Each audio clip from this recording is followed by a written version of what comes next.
What is happening in Venezuela? It is no longer just about one country. It's turning into global showdown. Here we are talking about Caracas, the chaos, Nicolas Maduro, who has been captured by US forces. The world watches in shock, phones are ringing in Moscow, alerts are flashing in Tehran.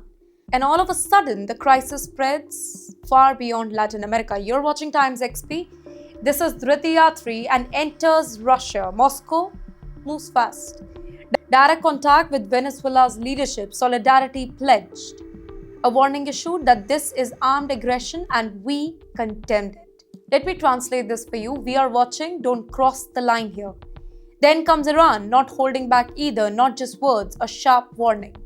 This operation sets a dangerous precedent for the entire world. They mean it.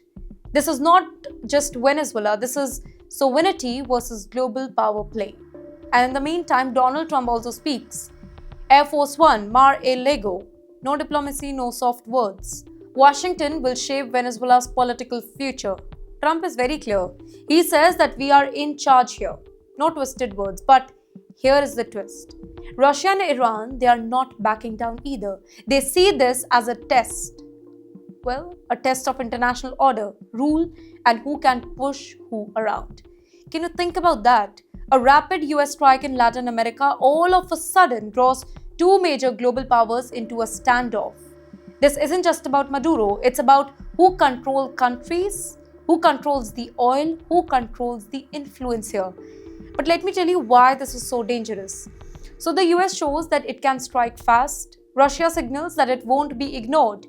Iran warns of a global precedent. Latin America now feels the pressure here. One wrong move and this could escalate far beyond anybody's control.